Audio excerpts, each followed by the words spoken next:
할렐루야. 하나님께 찬송과 영광을 드립니다. 여러분, 중학교 3학년짜리 아들이 학교에 부모님과 상의도 없이 자퇴서를 제출하고 하나님께서 그에게 그때에 허락하신 달란트인 학업의 자리에 있는 그것을 땅에 묻고 마는 그러한 아들이 여러분 가정에 있다면 여러분들은 어떻게 하시겠습니까? 저는 바로 그런 아들이었었습니다. 1976년에 남미 파라과이로 이민을 떠난 저희 가정은 많은 어려움을 겪고 있는 가운데 또 이웃의 빚 보증을 선 것이 잘못되어서 평생을 갚아도 다 갚지 못할 그런 큰 빚을 지고 있는 가운데 그 상황을 지켜보던 맏아들 저는 한편으로는 집안을 위해서 뭔가를 해야 되겠다는 생각도 있었지만 도무지 착실하게 살아가는 것이 무슨 의미가 있는가 하는 생각을 하면서 학교 자퇴서를 제출하고 집에 와서 통보를 하고 말았습니다. 어머님이 몇 달 후에 몸져 누우시고 의식도 잃으셔서 4달을 일어나지를 못하셨습니다. 물론 저 때문이었습니다. 3대째 신앙생활을 해오신 6.25 동란 때 이남하셔서도 계속 신앙을 이어오신 어머님이 예수를 모르시는 저희 아버지와 혼인을 하시면서도 저와 제 여동생을 주님 앞에서 신앙으로 잘 키워가시는 그런 하나 기쁨을 가지고 또 소망을 가지고 잘 참아오셨던데 이민 생활이 어려워지는 가운데 믿었던 아들이 함께 기도도 하고 또 유일하게 어머님과 함께 신앙에 대해 그나마 말벗이 되어드리던 아들이 그렇게 학교를 그만두고 나자 어머님은 많이 상심이 되셨던 모양이죠. 어머님도 어머님이시지만 저희 가정으로 따져보면은 저희 박씨 가문에 사실 제가 첫 번째로 예수를 믿는 자녀로 자라가는 케이스였는데 그런 아들이 그렇게 어리석은 짓을 범하고 말았을 때 제 어머님도 그렇게 힘드셨는데 하늘의 아버지는 또 얼마나 그것이 안타까우셨을까요? 바로 이렇게 어리석은 짓을 거듭 되풀이하는 그 한 아들이 바로 저였었습니다. 중학교 때만 자퇴서를 낸 게 아닙니다. 나중에 복학해서 고등학생이 되어서도 또 자퇴서를 내는 사람이었었어요. 하나님이 허락하시는 귀한 달란트를 땅에 묻기도 하고 또 왜 우리는 1달란트밖에 안 되는 또는 1달란트도 되지 않는 그러한 삶을 살아가도록 하나님은 우리를 방치해 두실까 하는 그러한 많은 괴로움과 원망과 분노와 이런 것들로 가득했던 저 그런 사람을 하나님께서 어떻게 오늘 여러분 앞에 이렇게 설 수 있도록 인도해 주셨는지 그리고 제가 미국 보스턴에서는 많은 신학생들을 주의 종으로 세우는 일을 감당하고 있는 교수인데 또 어떻게 그 사명을 감당할 수 있도록 하나님이 저를 세우셨는지를 여러분들과 함께 나누고자 이 자리에 섰습니다. 답을 미리 드리겠습니다. 4편의 말씀이 있었습니다. 4편의 말씀으로 하나님은 저에 대해서 인내하시면서 끊임없이 인내하시면서 제가 한 단계를 통과하면 그 다음 말씀으로 또 저를 한 번 더 북돋아 주시고, 그리고 나서도 주저앉으면 또 기다리셨다가 한 번 더 저를 세워주시면서 오늘 이 자리에 있기까지 해주셨습니다. 물론 지금도 하나님은 저에 대해서 참고 기다리시는 부분이 많이 있습니다. 이사야서 43장을 통해서 하나님이 바로 그때 중학교 3학년이었던 저를 일으켜 세워주셨습니다. 쓰러지신 어머님이 4달이 지나도 의식을 찾지 못하고 계시는 것을 보면서 그것이 나 때문인 것을 안 저는 너무 다급한 나머지 어머님이 평소에 읽으시던 성경책을 꺼내들어서 하나님께 이렇게 기도했습니다. 정말 하나님 당신이 살아계신 분이라면 꼭 들어주옵소서. 저희 어머니를 일으켜 주옵소서. 내가 창세기에서부터 요한계시록까지 읽는 정성을 들이기라도 한다면 혹 제 기도를 들어주시겠습니까? 물론 그런다고 해서 우리가 응답을 기대할 것은 아니지만 어리석고 어렸던 저는 그런 마음 가운데 성경을 읽기 시작했고, 그런 어린 저를 하나님은 이사야 43장에서 만나주셨습니다. 너는 두려워하지 말라. 내가 너를 구속하였고 내가 너를 지명하여 불렀나니 너는 내 것이라. 내가 물 가운데로 지날 때에 내가 너와 함께 할 것이라. 강을 건널 때에 물이 너를 침몰치 못할 것이며 내가 불 가운데로 지날 때에 타지도 아니할 것이요 불꽃이 너를 사르지도 못하리니 대저 나는 여호와 네 하나님이요 이스라엘의 거룩한 이요 네 구원자임이라. 저는 마음이 몹시도 뜨거워지는 것을 느꼈고, 하나님이 나의 구세주이시며 나를 붙들고 계시며 나의 기도를 듣고 계시다고 하는 그러한 나의 아버지시라고 하는 것을 깨달아 알게 되었습니다.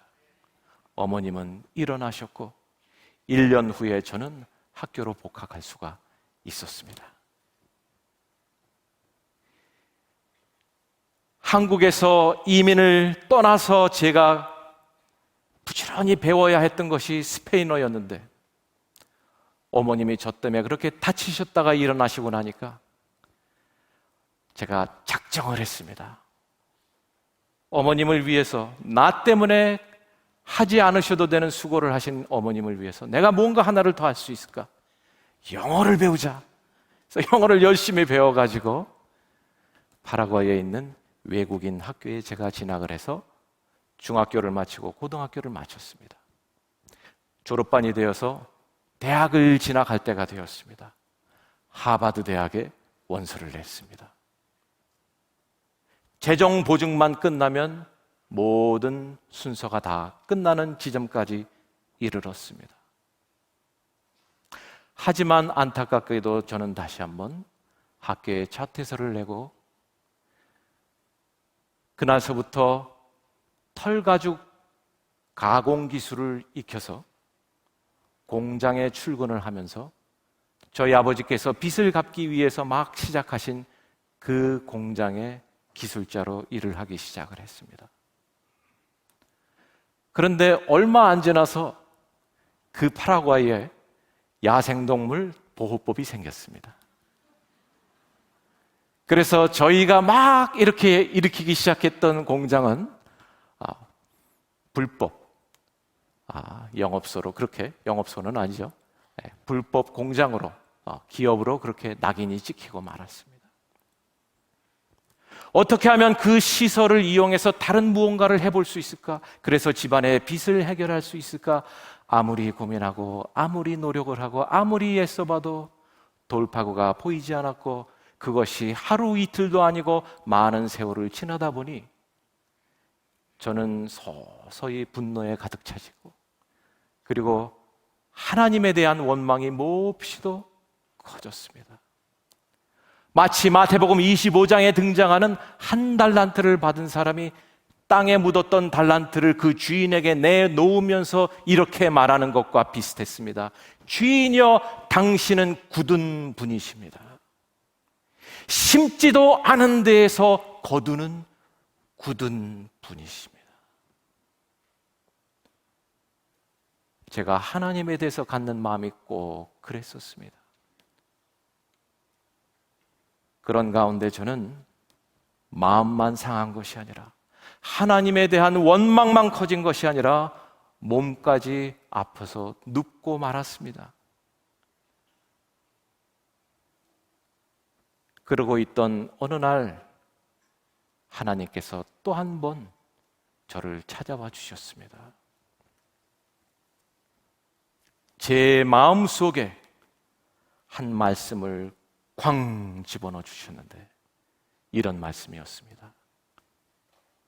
그러므로 모든 육체는 풀과 같고 그 모든 영광은 풀의 꽃과 같으니 풀은 마르고 꽃은 떨어지되 오직 주의 말씀은 세세토록 있도다. 이 말씀이 들리는데 제 눈에서 눈물이 흐르기 시작하면서 영문 모르는 이유로 저는 2시간을 울기 시작했고, 정신을 차리고 났을 때 이 말씀이 곧 베드로전서 1장 24절에서 26절의 말씀인 것을 깨닫게 되었습니다. 기억하게 되었습니다. 오래전 유년주일 학교를 나갈 때 저한테 선생님이 외우라고 하셨던 요절 말씀이었던 거예요. 그것이 제 마음속에서 되살아나면서 저는 그날 하나님 앞에서 큰 한 가지를 깨닫게 되었습니다. 우리가 이 땅에 살면서 수고해야 하는 것에는 풀처럼 마르고 꽃처럼 시드는 것이 있구나. 그런데 내가 이렇게 억울해하고 또 몸까지 아프게 되는 이러한 이유는 그것이 다인 줄 알고 거기에 모든 것을 목매고 살다가 꽃이 떨어지고만이 이렇게 억울해하는 것이로구나. 그러면서 하나님 앞에 기도했습니다. 하나님, 이 말씀 가운데서 주님이 저에게 말씀하시기를 영원한 것이 있다 하시는군요. 저에게 한 번 더 인생의 기회를 주시면 내가 감당해야 하는 육신의 일들을 묵묵히 감당해 가면서 아울러 이제는 나의 목적과 나의 소망을 영원한 것에 두고 한번 살아보겠습니다. 기회를 저한테 주십시오. 그렇게 살다가 제 몸이 지금처럼 아픈 날이 이르른다 할지라도 저는 그때에는 서러워하지 않을 것 같습니다. 영원한 하나님의 일을 하다가 아픈다 한들 제가 이렇게 억울하겠습니까? 그런데 지금처럼 시들고 말 것을 쫓아가다가 병들어 눕고 이것으로 끝난다고 한다면 저는 억울해서 어쩔 수가 없겠습니다. 하나님, 기회를 주옵소서. 하나님이 저를 회복시켜 주셨습니다.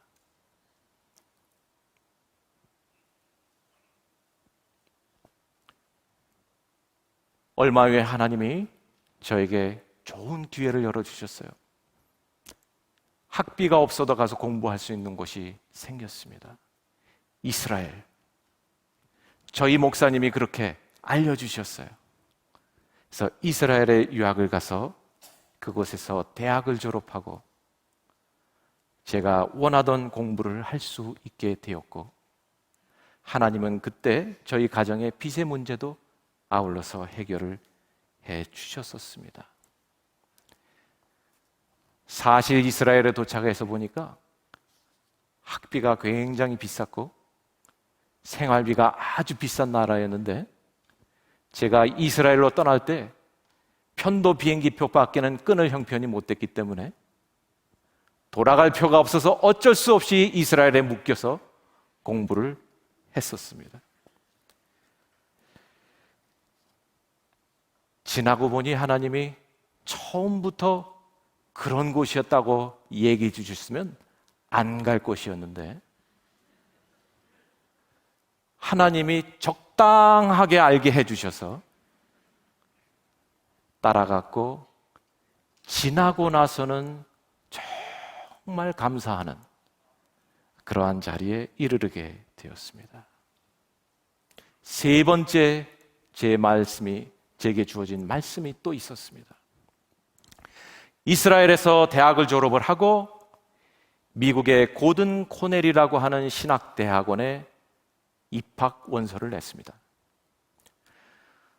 그곳에 가서 신학 공부를 하고 목사가 되어서 주의 일을 하고자 하는 것이 그 당시 제 계획이었었습니다. 그런데 한 달 후면은 미국으로 가야 하는 그 시점에 전화 한 통이 걸려왔습니다. 팔레스타인 난민들을 가르치는 한 대학에서 저 같은 사람을 지난 3년 동안 찾다가 어느 미국 선교사님으로부터 저에 대한 얘기를 들었다고 하는 것입니다. 꼭 와서 도와달라고 했습니다. 제가 한 달만 도와드리겠다고 했습니다. 왜냐하면 한 달 후에는 저는 떠나야 하니까.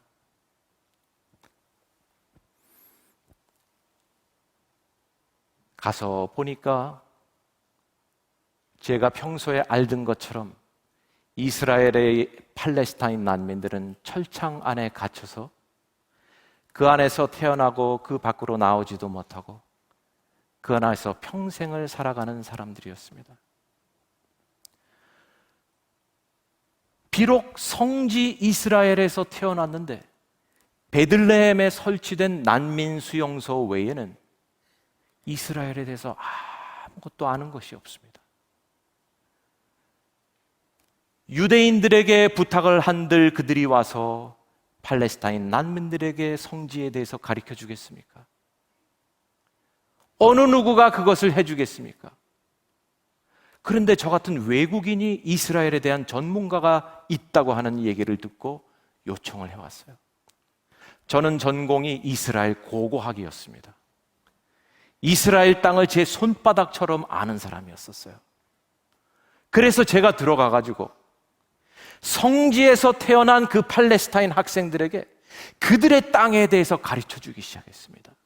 그 땅에서 하나님이 어떻게 역사하셨는지, 그 땅에서 예수님이 어디를 걸으시면서 어떤 역사를 일으키셨는지, 어떻게 우리를 위해서 구원하시고자 십자가에 돌아가셨는지, 어떻게 부활하셨는지, 그리고 어떻게 승천하셨고 어떻게 다시 오실 것인지를 그들에게 가르치기 시작했습니다.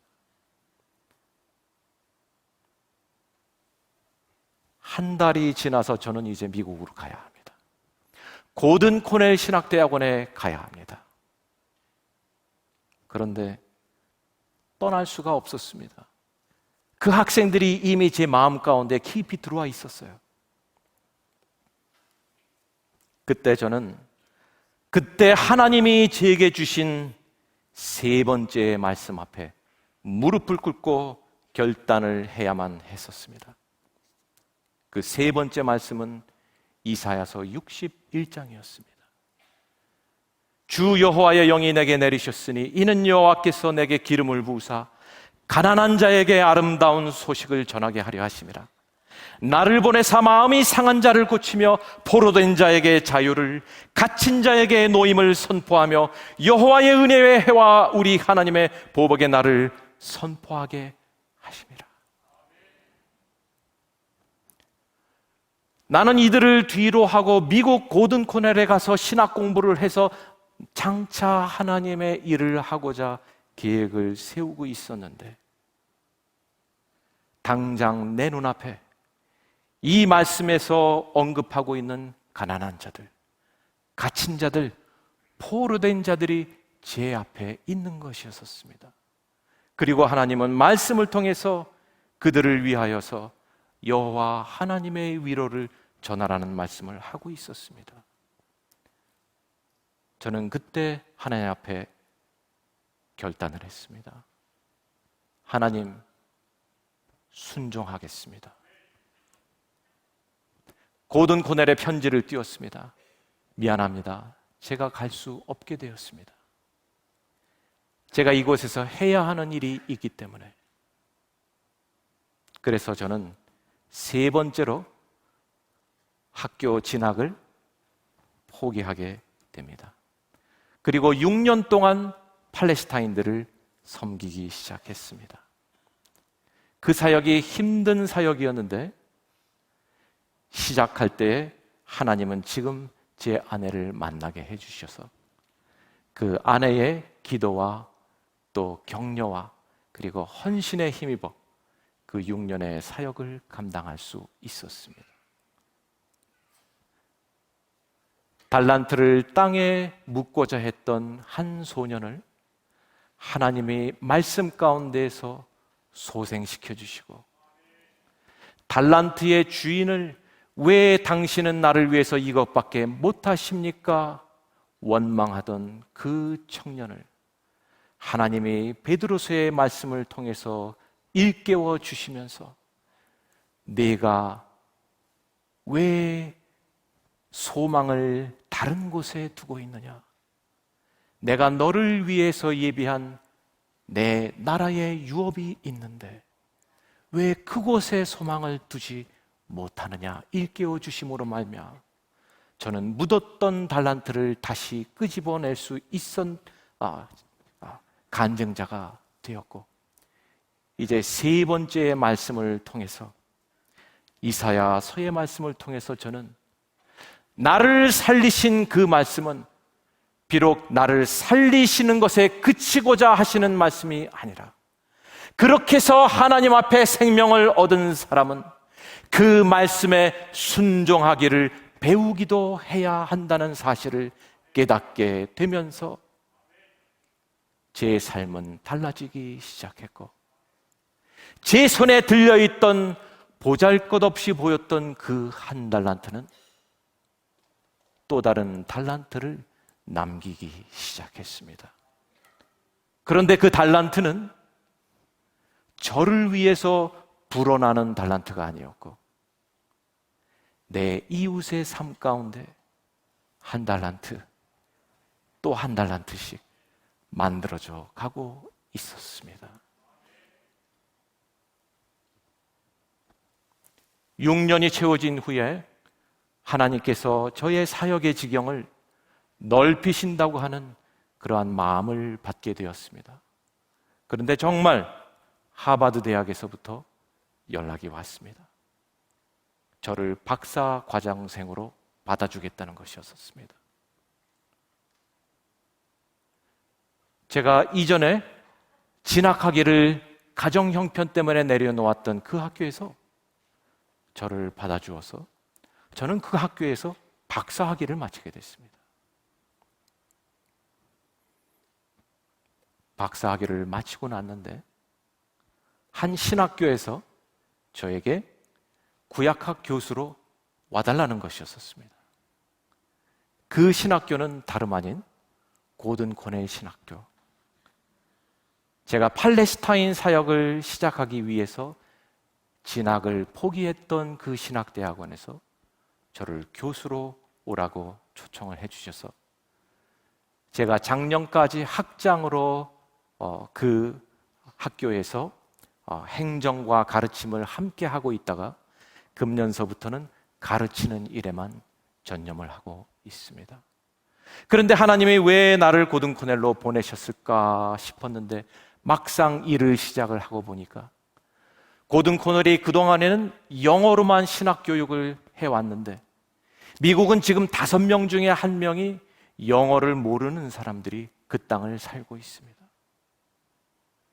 그들을 복음화 시켜야 하는 그 문제가 아주 큰 필요로 지금 부상하고 있습니다.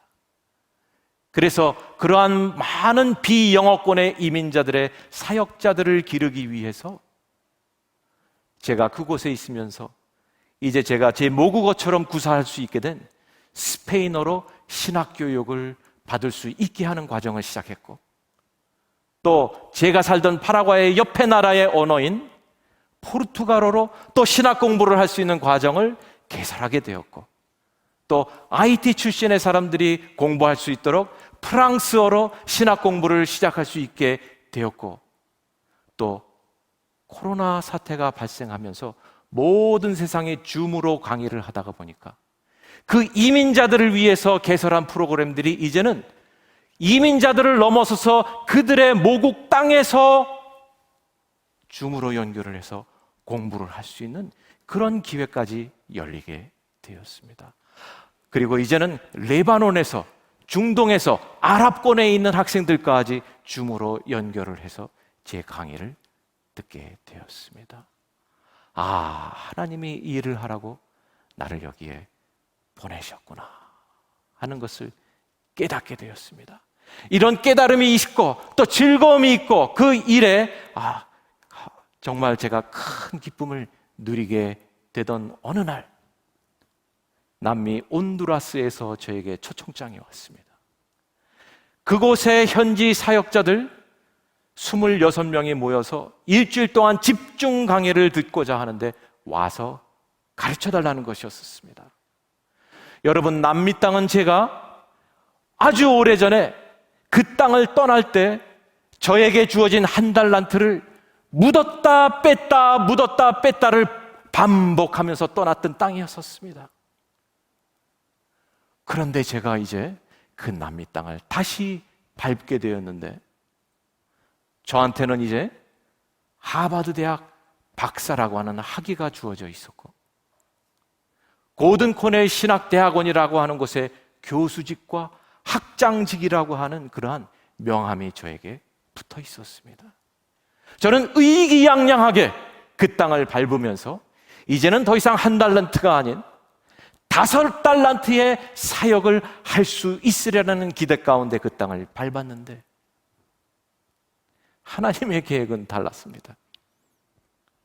비가 억수같이 쏟아지고 있었고, 저에게 강의를 하라고 저를 인도해 준 그 장소는 양철 지붕이 덮여 있는 곳이었습니다. 쏟아지기가 쏟아지니까 아무리 마이크 볼륨을 올려도 제 강의를 아무도 알아듣지 못하는 것입니다. 그러면서 그곳 현지 목사님들이 기뻐하셨어요. 2년 동안 가뭄이 들었던 그 땅에 교회들이 일어나서 기도를 했더니 하나님이 응답하셔서 비가 내리고 있다는 것입니다. 그렇지만 제가 기도했어요. 목사님들이 교육을 받는 그 시간도 있어야 하지 않습니까? 하나님이 저를 부르셨으니 알아서 하세요. 나는 5달란트를 들고 오면 더 많은 일을 할 줄 알고 왔는데, 이제 보니 하나님이 허락하시지 않으면 우리는 아무것도 할 수 없는 것이 하나님의 나라의 일이로군요. 그래서 그날 저녁에 저는 계급장을 다 떼고 무릎 꿇고 하나님 앞에 기도했습니다. 하나님이 허락하시지 않으면 나는 5달란트를 가졌던 10달란트를 가졌던 아무것도 할 수 없는 자입니다. 하나님이 쓰시고자 하는 대로 써 주옵소서. 밤새 기도를 했는데 아침 8시 비가 그쳤습니다. 우리는 8시서부터 4시까지 강의를 진행할 수 있었고, 그 다음 날도 마지막 날까지 우리는 그렇게 강의를 진행할 수가 있었습니다. 하나님이 허락하셨습니다. 자, 그런데 마지막 날, 그 목요일 날 우리는 참 슬픈 소식을 접하게 되었습니다. 그 땅의 백성이 국제 마약 범죄 조직들의 횡포 때문에 끌려가고 잡혀가고 살해당하고 하면서 자신들의 땅에 살면서도 남의 땅에 포로로 잡혀 있는 것처럼 살아가고 있다고 하는 아주 가슴 아픈 소식을 접하게 되었습니다. 목요일 오후 우리 27명은 그날 오후 강의를 내려놓고 그곳 수도 대구시 갈파로 나갔습니다. 그리고 예레미야 29장 7절 말씀을 붙들고 우리가 땅밟기 기도를 시작했습니다. 너희는 내가 서로 너희로 사로잡혀가게 한 그 성읍의 평안을 구하라. 그를 위하여 여호와께 기도하라. 이는 그 성읍이 평안함으로 너희도 평안할 것임이니라. 우리는 이 말씀을 붙들고 4시간이 넘게 그 땅을 밟으면서 기도를 하고 돌아왔습니다. 금요일 날 강의를 마치고 보스턴으로 돌아가는 비행기에 올랐는데 신문이 제 앞에 펼쳐 있고 이렇게 전면 기사가 떠 있었습니다.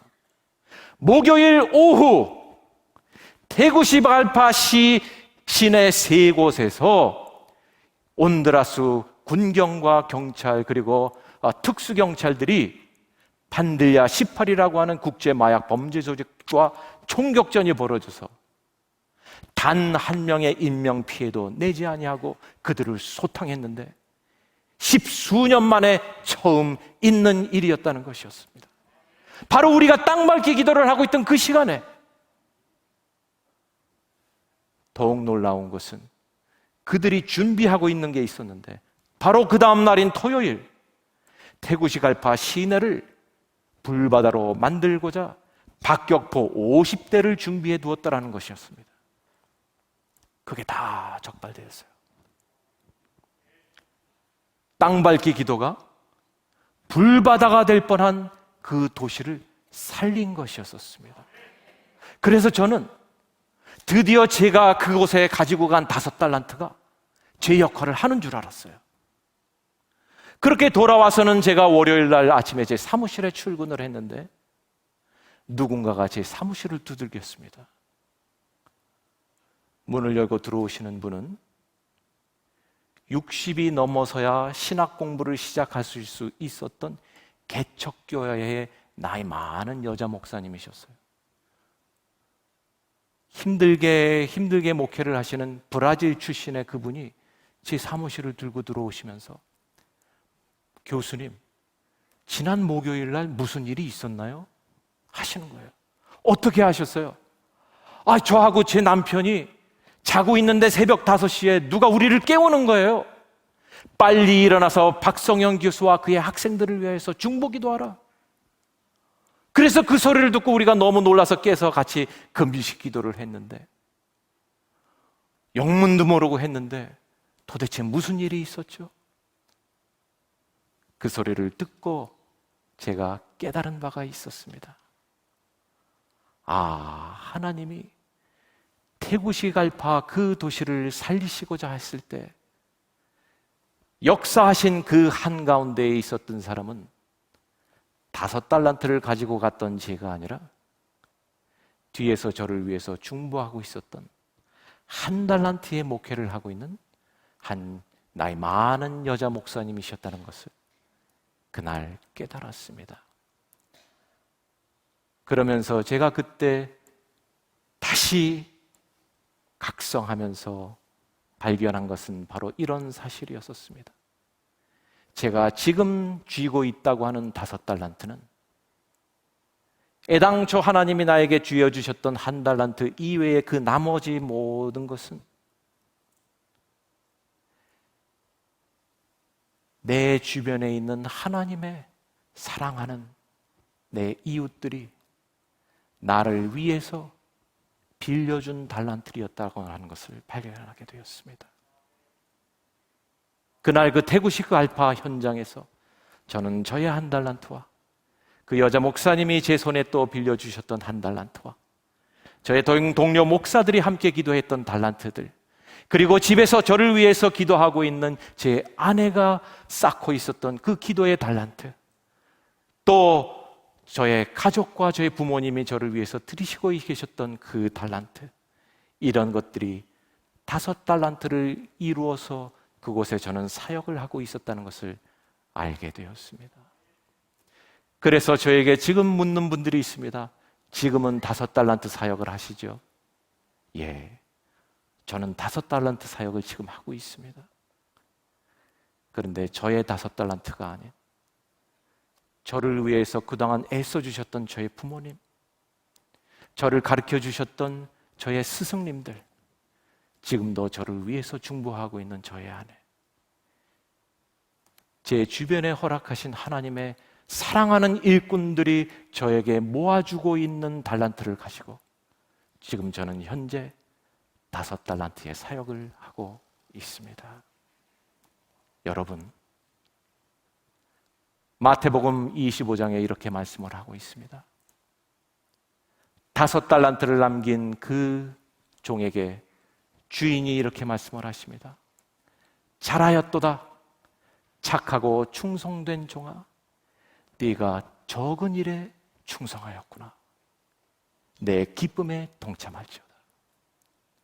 2달란트를 남긴 그 종에게 주인이 말씀하십니다. 잘하였도다. 네가 적은 일에 충성하였구나. 내 기쁨에 동참할지어다. 5달란트가 많은 것이라 생각을 하십니까?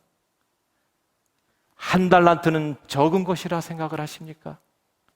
주님은 말씀하십니다. 5달란트도 1달란트도 다 적은 것이라 말씀을 하십니다. 그 적은 일에 충성하였으니 내가 이제 네게 많은 것으로 맡기리라. 그 말씀을 하시며 기쁨 가운데 우리를 초청하시는 그 하나님의 귀한 은총이 오늘 저와 여러분들의 삶 가운데 늘 함께 하시기를 축원드립니다.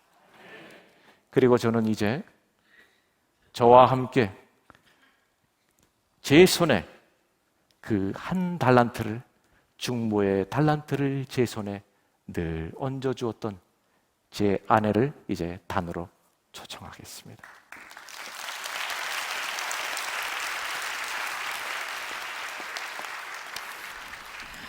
안녕하세요. 저는 기도하는 다니엘 매튜 엄마이고 또 기도하는 박성현의 아내이며 기도하는 과학자 장현경입니다.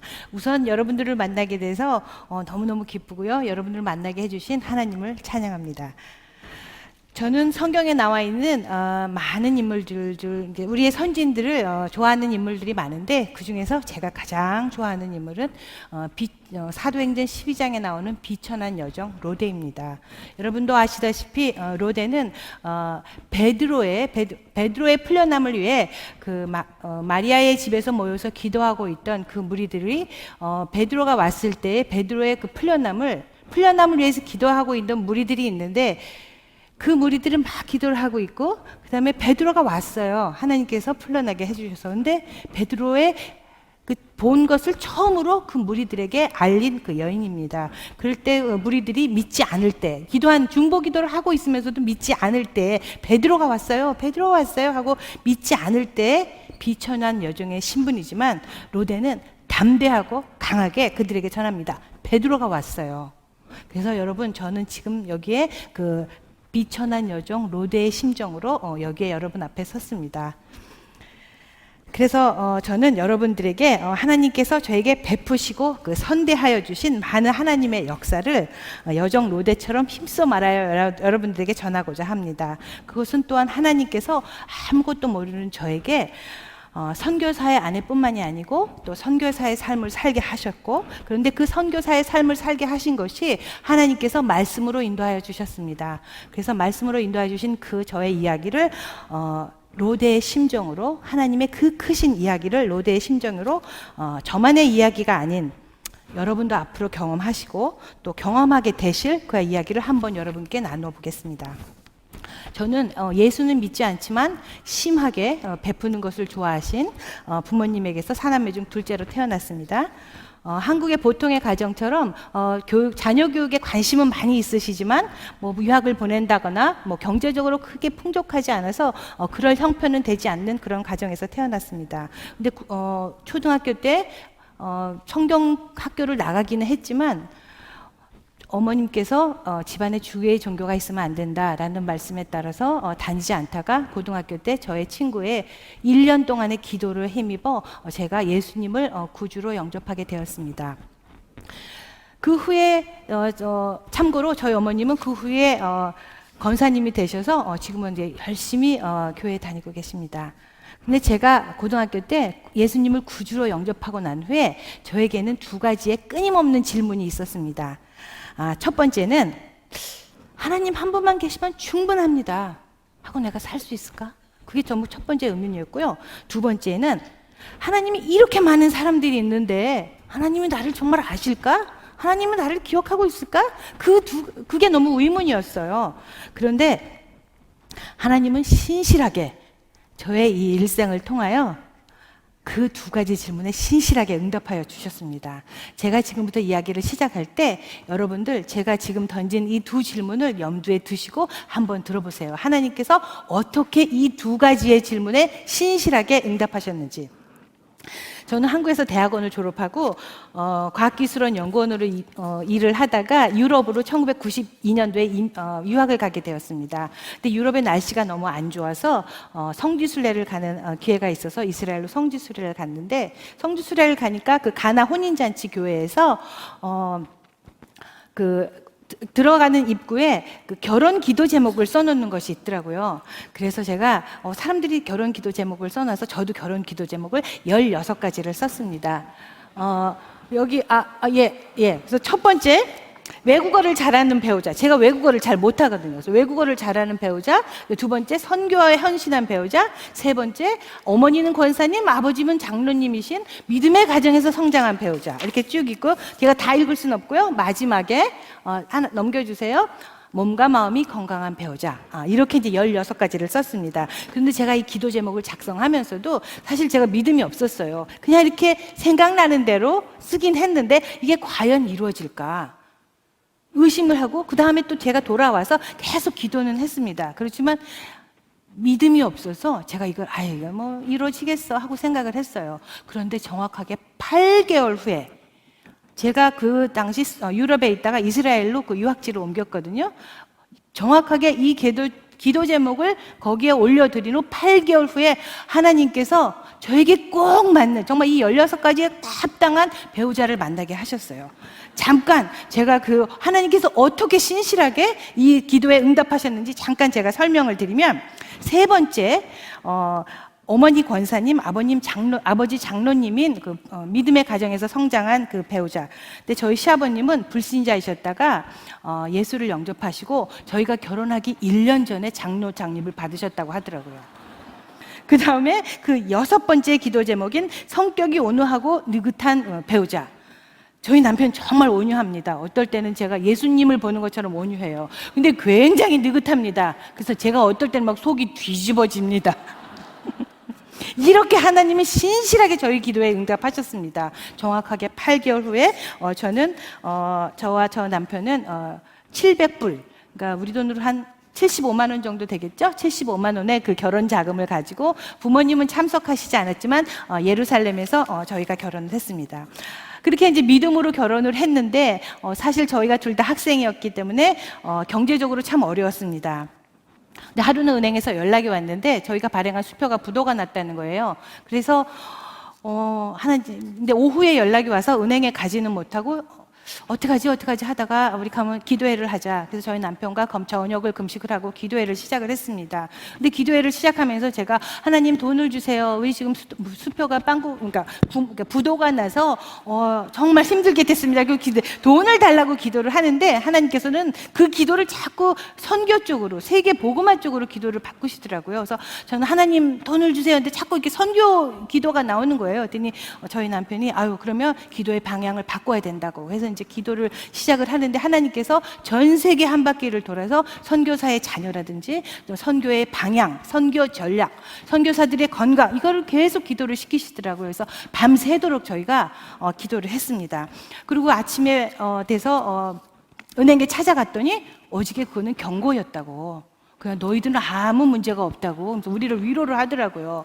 근데 그날 오후에 저희가 전화를 한 통 받았습니다. 저희 남편이 예전에 알던 지인이 예루살렘을 방문했다고, 그러면은 만나자고. 그래서 그 다음날 만나기로 약속을 했는데 그 다음날은 저희 남편이 선교부장으로 섬기고 있는 교회에서 선교사님을 모셔다가 세미나를 하기로 작정한 날이에요. 그래서 호텔에 가서 그 지인분을 만나고 이제 나오려고 하는데 그분이 헌금이라고 그러면서 저희에게 돈을 주시더라고요. 근데 저는 그런 돈을 받아본 적이 없거든요. 그래서 거절을 했더니 그분이 이렇게 주시면서 100불짜리 2개 이렇게 해서 저한테 이렇게 주시면서 가버리시더라고요. 그래서 제가 그거를 가지고 주머니에 넣고 이제 세미나를 참석을 했습니다. 그래서 이제 세미나 장소에 가서 자리에 앉자마자 한 음성이 들리기 시작하더라고요. 그거 200불 네 거 아니다. 그 200불은 저 선교사 거라고 그러시는 거예요. 그래서 저도 돈이 없잖아요. 그래서 하나님 줬다 뺏는 게 어디 있습니까? 하나님은 저 선교사만 사랑하고 나는 사랑하지 않습니까? 이건 못 줍니다. 그랬는데 어떤 사람은 이렇게 말을 하더라고요. 그거 하나님의 음성인지 어떻게 아냐고. 근데 저는 확실하게 하나님의 음성인지 알 수 있습니다. 왜 그런지 아세요? 저에게서는 그렇게 선한 것이 나올 수가 없거든요. 저는 누구를 뭐 준다든가 그런 게 있을 수가 없는 사람입니다. 뺏어하면 뺏어왔지 줄 수는 없는 사람인데, 그래서 제가 그 선교사님이 무슨 말을 하는지 하나도 들리지가 않고 계속 그 씨름을 하는 거예요, 하나님하고. 그런데 결국은 제가 순종을 했습니다. 그래서 선교사님이 말이 끝나자마자 주머니에 있는 그 200불을 빼가지고 앞으로 달려가서 선교사님한테 이거 선교사님 거예요 하고 주고 제가 돌아왔습니다. 근데 집에 왔는데 너무 그냥 마음이 아프더라고요. 하나님이 원망스럽고 도대체 저 선교사님만 사랑하고 나는 사랑하지 않냐. 너무 마음이 아팠어요. 그런데 그 다음날 아침이 됐는데 또 한 통의 전화가 왔어요. 저희 남편 지인이라고. 웬 사람들이 이렇게 많이 오는지. 만나자고. 그래서 이제 호텔에 만나러 갔습니다. 그래서 다 이제 만남이 끝나고 그분이 하얀 봉투를 이렇게 주시더라고요. 기도하면서 준비했다고. 그러더니 이렇게 주셔서 이렇게 받고 이제 저희가 집으로 왔어요. 집으로 와서 이걸 열어봤더니 그 안에 무려 600불의 돈이 들어있더라고요. 제가 저희 남편이랑 저랑 그걸 보면서 너무 감사한데 너무 하나님한테 미안하더라고요. 그 200불 그거 못 줘서 그냥 그 난리를 치는데 하나님이 600불을 주셨잖아요. 그래서 그 다음부터 저희가 작정했습니다. 하나님 정말 죄송합니다. 이거 우리 거 아니고 하나님 거였는데 내가 이렇게 그거 200불 못 줘서 그렇게 정말 힘들게 하나님 해서 정말 죄송합니다. 그래서 그게 하나님이 저희가 선교사로서의 첫 번째 재정적인 훈련이었습니다. 그건 네 거 아니다. 청지기로서의 삶을 하나님이 그렇게 저희를 시작을 하게 해주셨습니다. 그리고 잠깐 저희는 그 후에 저희 남편이 그 전에 이제 얘기한 것처럼 학업을 위해서 미국에 왔습니다. 저희 남편은 하버드에서 박사과정을 시작했고 저는 이스라엘 히브리에서 박사과정을 마치고 MIT의 박사 후 과정을 시작하게 되었습니다. 저희는 미국에 올 때 100불을 들고 왔습니다. 그래서 100불을 들고 와서 첫날에 식료품 가게에 가서 먹거리를 사기 위해서 80불을 쓰고 20불이 남았어요. 그래서 20불을 가지고 거기 지역 신문을 사서 지역에 대한 정보를 좀 얻으려고. 그래서 20불이 남았는데 20불을 가지고 신문을 샀는데 신문의 일면에 홈리스, 미국에 있는 홈리스에 대해서 나왔더라고요. 그래서 저는 그 신문을 보고 두 가지 사실에 굉장히 놀랐습니다. 이렇게 드림 컨트리라고 하는 꿈의 나라라고 하는 미국에서 노숙자가 있다는 것에 놀랐고요. 그리고 두 번째, 저희가 20불이 그때 전 재산이었는데 저희보다 더 가난한 사람이 있구나라는 것을 알게 되었습니다. 그래서 그 후에 저희가 노숙자 사역을 그 후에 시작하게 되었는데 처음에는 저희가 그들을 섬기러 갔다가 그들과의 관계를 이렇게 돈독히 맺으면서 그들이 저희를 섬기고 그다음에 하나님께서 곳곳에 숨겨놓은 그 예수님이 그 안에 계시더라고요. 그래서 이 노숙자 사역을 통해서 하나님께서 저에게 한층 더 이렇게 그 발전된 하나님 안에서 하나님과의 관계도 돈독해지고 저희가 더 이렇게 발전된 것을 하나님께서 저에게 훈련을 시켜주셨습니다. 그리고 잠시 제가 영주권 얘기를 해보겠습니다. 제가 미국에 와서 홈리스 사역을 시작하긴 했지만 하나님에 대한 첫사랑을 좀 많이 잃어버렸습니다. 제가 MIT에서 박사 후 과정도 하고 그래서 좀 약간 제가 좀 교만한 것도 있고 그랬는데 그리고 제가 가정의 경제를 제가 담당하고 있었거든요. 그래서 남편에 대한 좀 원망도 있고 그랬어요. 그런데 미국에 어떤 프로그램이 있냐면 영주권을 미국에 공헌한 과학자들을 위한 영주권 그게 있어서 제가 그것을 제 이름으로 신청을 했습니다. 그런데 하나님께서는 저를 너무 사랑하셔서 저의 그 교만을 눈뜨고 보실 수가 없는 거예요. 그래서 하나님께서 저를 훈련을 시켜주셨는데 영주권이 보기 좋게 거절이 됐습니다. 영주권이 보기 좋게 거절이 되면서 추가 서류를 이렇게 준비하게 되는데 저희 이웃의 미국 이웃 중에 한 분이 그러시는 거예요. 미국의 상원의원인 전 케네디 대통령인 에드워드 케네디가 이민자들을 많이 도와주는 사람이다. 그러니까 그 사람한테 탄원서를 한번 내보자. 그래서 100명의 사인을 받아서 저희를 위한 탄원서를 준비를 해서 에드워드 케네디한테 그를 보냈습니다. 그래서 에드워드 케네디가 또 답장이 왔어요. 그래서 서류를 다 검토하고 우리를 긍정적으로 도와주겠다는 답변이 왔습니다. 그래서 저는 그 다음에 하나님보다도 에드워드 케네디를 더 의지하게 됐습니다. 그래서 빨리 에드워드 케네디가 우리 케이스로 이민국에 항의하는 서한을 보내서 왜 이 사람들을 영주권을 안 주고 거절했냐 서한을 보내서 처리해 주기를 기다렸는데 한 달 후에 신문 기사를 보고 저는 정말 심장이 멎는 줄 알았습니다. 에드워드 케네디가 뇌암이 걸려서 회복이 불가하고 아무 업무도 볼 수가 없다는 것입니다. 그래서 결국 그는 1년 후에 뇌암으로 사망하였습니다. 우리가 사람에게 도움을 청하지 말라는 이야기가 아닙니다. 이것은 그동안 나는 기도하기보다는 저는 에드워드 케네디의 그 능력을 의지하고 있음이 깨달아졌습니다. 그래서 그 소식을 들은 후 저는 휴가를 내고 성경을 다시 한번 붙잡고 하나님께 더욱더 매달려야겠다는 결단을 내렸습니다. 근데 하나님께서는 또 회개할 기회를 저에게 주시고 제가 휴가를 내고 가족들에게 식사를 차려주는 시간 외에는 성경을 보기 시작했습니다. 그리고 나의 잘못을 회개하고 하나님께서 또 우리에게 또 성경에 주신 무언가 말씀하시고자 한 것이 있을 것이다 라는 확신을 가지고 성경을 보기 시작했습니다. 첫날에 형광펜을 잡고 마음에 남는 구절을 이렇게 표시하면서 성경을 읽어나가는데 정말 그전에는 몰랐던 말씀이 살아 역동하심이 느껴졌습니다.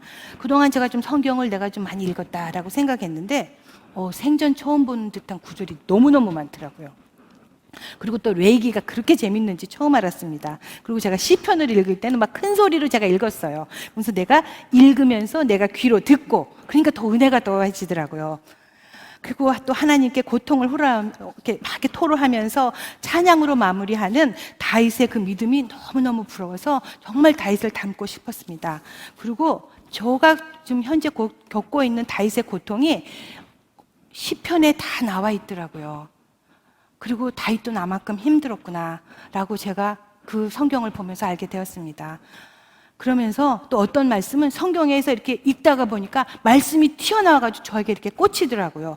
그 중에 하나가 이사야서 43장 19절에 보라 내가 새 일을 행하리니 이제는 나타날 것이라 너희가 그것을 알지 못하겠느냐 반드시 내가 광야의 길을 사막에 강을 내리니 이 말씀은 여기에서 확 닿더라고요.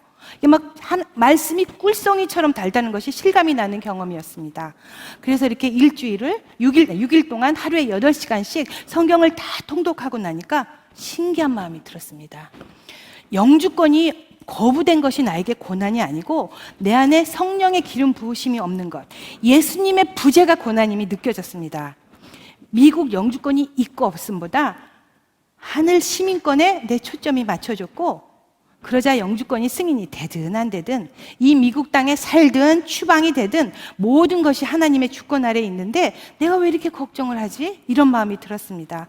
그리고 다니엘서 3장 18절에 그리 아니하실지라도 왕이여 우리가 왕의 신들을 섬기지도 아니하고 왕이 세우신 금 신상에 절하지도 아니할 줄 아옵소서 라는 다니엘서 말씀이 여기 가슴에 확 닿더라고요. 그러더니 갑자기 나에게 그렇게 짓눌러 있던 영주권의 걱정이 싹 사라지고 갑자기 힘이 났습니다. 그리고 저희 남편에게도 너무 미안한 마음이 들어서 제가 용서를 구하고 또 하나님 또 그러면서 저에게 또 회개의 기회도 허락해 주셨습니다. 그래서 우리의 그 정체성은 여기가 아니고 천국 시민이라는 것을 하나님이 저에게 각인을 시켜주시고 완전히 그 교육을 시켜주셨습니다. 그랬는데 또 감사하게 또 저희가 또 다른 그 비자 신청을 할 수 있는 기회가 열렸습니다. O 비자라고 해서 그 Outstanding Scholar 비자, 그러니까 아주 뛰어난 학자들에게 주는 그 비자 타입이 저에게 해당이 되더라고요. 그래서 그것을 준비할 수 있는 것을 제가 다니던 회사와 함께 준비를 하게 되었습니다.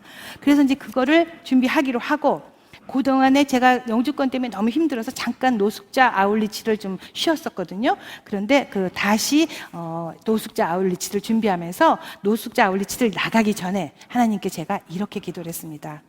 하나님, 저의 필요를 아시는 주님, 나의 고난을 아시는 주님, 우리 가족의 고난을 아시는 주님, 주님 책임져 주시옵소서.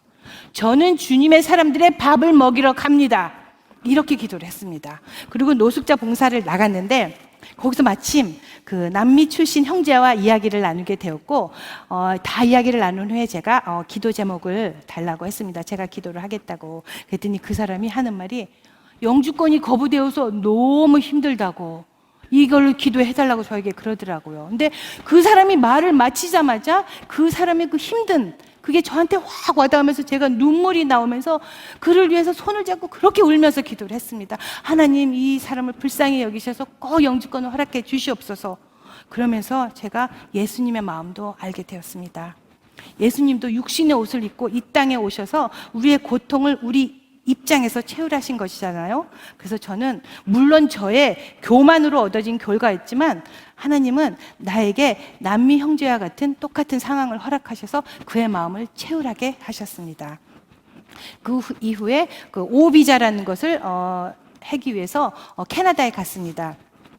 그것은 그 캐나다에 밖에 나가서 해야 되는데 그 상황에 저희가 영주권이 거절이 됐기 때문에 추방 편지가 올지 모릅니다. 추방 편지가 오게 되면 저희는 그냥 추방이 되는 거거든요. 그런데 저희가 O 비자라는 것이 승인이 되면 먼저 승인이 되고 추방 편지가 나중에 오면 추방 편지가 효력을 잃게 돼요. 그래서 저희가 O 비자를 받으러 캐나다로 갔어요. 캐나다로 갔는데 정말 떨리는 마음으로 두 아이들은 미국에 남겨놓고 캐나다로 갔는데 그 떨리는 마음으로 캐나다 주재 미국 대사관에 들어갔는데 비자를 발급하는 그 창구가 3개였습니다. 그런데 그 중에서 하나의 깐깐해 보이는 중년 남자분이 있었는데 그분은 정말 안경을 쓰고 깐깐한 분인데 그분 앞에서 저희 앞에 이제 몇 명이 있었는데 그분 앞에 가서 비자 신청을 한 사람은 다 울고 통곡을 하더라고요. 결국은 그러더니 그분이 계속 거절을 하시는 거잖아요. 그래서 하나님, 저분만 되지 않게 해주세요. 그런데 그 기도가 끝나자마자 그분이 우리 이름을 부르는 것이었습니다. 그래서 정말 심장이 또 한 번 멎는 줄 알았어요. 그래서 그 앞에 가서 이렇게 딱 섰더니 그분이 서류를 제가 이제 그동안에 그 여러 가지 서류가 있었기 때문에 서류가 한 500장 정도에 이렇게 되는 거였고 맨 밑에 영주권 거부 서류가 있습니다. 그래서 그 영주권을 심사하는 사람이 이렇게 보면서 영주권 거부 서류가 나오면 그거를 거절을 할 수가 있거든요. 그런데 그 사람이 한 장을 처음에 이렇게 딱 보다가 저희 남편 이름을 부르면서 네가 그 신청인이냐 그러는 거예요. 그래서 제가 아니라고 제가 정정을 했습니다. 주 신청인은 장현경이라고. 그러더니 그 사람이 갑자기 벌떡 일어나더니 뒤로 가서 한 바퀴를 빙 돌더라고요. 그러더니 다시 와서 또 저희 남편의 이름을 부르면서 그래서 제가 또 다시 정정을 하고 그러기를 한 3-4차례 했습니다. 그러더니 이 사람이 이 서류를 그 다음 한 장을 넘어가지를 못하더라고요. 그러더니 결국은 조금 있다가 비자가 발급되었다고 3일 후에 와서 찾아가라고. 할렐루야. 너무 감사했는데 저희가 이제 미국으로 그래서 돌아왔는데 저희 친구 중에 하나가 교회 친구 중에 하나가 이렇게 기도를 했다 그러더라고요. 비자를 담당하는 비자 영사가 막 바쁘게 해서 분주하게 해서 헷갈리게 해서 밑으로 넘어가지 않게 해달라고 그렇게 기도를 했다 그러더라고요. 그러니까 하나님께서는 정말 제가 아까 말씀이 제가 성경을 읽을 때 말씀이 꽂혀서 정말 제 마음에 이렇게 와닿던 것처럼 이사야서 43장 19절의 말씀처럼 정말 그 사막에 강을 내시고 광야에 정말 길을 내어 주셨습니다. 하나님께서는 여러분도 아시다시피 너무 좋으신 분입니다. 여러분, 말씀을 먹고 말씀이 여러분을 먹고 여러분 안에 살아 움직이게 하나님께 내어 드리십시오. 지금까지 제가 나눈 얘기에서 벌써 알아차리셨듯이 제가 한 것은 죄 짓는 것밖에 없습니다. 그러나 하나님께서는 그런 저를 그분의 자녀로 삼아주시고 용서하시고 훈련시키시고 그분 일에 동참할 수 있도록 저에게 기회를 제공하여 주셨습니다. 물론 구원의 선물은 말할 것도 없고요. 이렇게 좋으신 하나님, 온유하시고 찬양받기에 합당하신 여러분께 다시 한번 하나님께 여러분을 내어드리십시오. 하나님을 내 편으로 만드는 것이 아니고 여러분이 하나님 편이 되십시오. 겸손과 순종으로 예배하시고 고난 중에 감사하시고 눈물로 기도하십시오. 찬양받기에 합당하신 하나님께서는 우리를 위해 독생자까지 내어주셨는데 우리의 고난을 그냥 구경만 하고 계시겠습니까? 만약 힘든 일이 있으시다면 다시 한번 하나님께 내어드리십시오. 그분께서 하실 것입니다. 다시 한번 로대의 심정으로 여러분께 힘주어 호소합니다. 기도하신 것은 받은 줄로 믿고 확신하십시오. 그리고 하나님께 여러분을 내어드리십시오. 그분께서 기쁨으로 여러분을 받으시고 치유하시고 그분과 연합체로 우리를 그분의 팀원으로 받아주실 것을 확신합니다. 여러분 어떠십니까? 하나님께서 저의 그 두 질문에 응답하셨다고 생각하십니까? 네, 맞습니다. 하나님은 이러한 분이십니다. 그러면 기도로 오늘 하나님께서 저에게 행하신 저의 이야기를 마치겠습니다. 사랑의 하나님, 먼저 부족한 저에게 여러 귀여운 분들과의 만남을 허락하심에 감사합니다. 우리를 주님의 귀한 자녀라 칭해 주신 것만 뿐만 아니고 우리의 죄를 용서하시고 우리의 인생에 주님의 귀한 영을 채워주심으로 주님의 색깔로 우리의 인생을 채색하여 주심에 무한 감사드립니다. 저는 부족하고 둔하지만 우리 주님은 전지전능하시니 만약 제가 주님이 원치 않는 것을 전하였다면 용서하여 주시옵소서. 또한 감사하옵기는 동일한 은혜로 말하는 저와 듣는 많은 주님의 자녀들이 주님께서 저의 인생에 선대하여 주셨던 주옥 같은 이야기를 나눌 수 있게 하심에 무한 감사드립니다. 우리의 머리카락 수까지 아시는 주님, 정말 주님 한 분만으로도 우리의 인생은 충분합니다 하고 고백하는 저와 우리 모두 되게 하여 주시옵소서. 마지막으로 주님의 은혜로 함께 예배하는 시간 되게 하셔서 치유의 역사도 일어나고 그러므로 우리 모두 주님과 연합하여 하나 되는 시간 되게 하여 주셔서 정말 감사합니다. 우리의 왕 중의 왕이신 우리 주 예수님의 이름으로 기도합니다. 아멘.